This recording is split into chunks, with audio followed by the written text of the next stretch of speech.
Prepaid মিটারের নামে গ্রাহকদের যথেচ্ছ হারে লুট করা হচ্ছে। তার পাশাপাশি দেখুন, বিদ্যুতের দাম বাড়িয়েছে গত সেপ্টেম্বর মাসে, সেখানে কিন্তু রেগুলেটরি কমিশনের কোনো হেয়ারিং হয়নি, উইদাউট হেয়ারিং বিদ্যুতের দাম বাড়িয়েছে। তার পাশাপাশি গ্রাহকরা পরিষেবা পাচ্ছে না। মিটার এখন বিলের মধ্যে দেখা যাচ্ছে যে sundry charge, service charge, fix charge, এই যে এগুলির নামে বিদ্যুৎ আমরা যতটুকু ব্যবহার করছি তার বাইরেও এই সমস্ত চার্জে প্রিপেড মিটারের নামে গ্রাহকদের যথেচ্ছ হারে লুট করা হচ্ছে।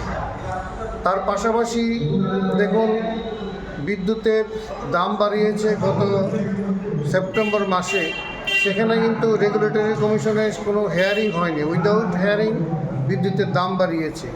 তার পাশাপাশি গ্রাহকরা পরিষেবা পাচ্ছে না।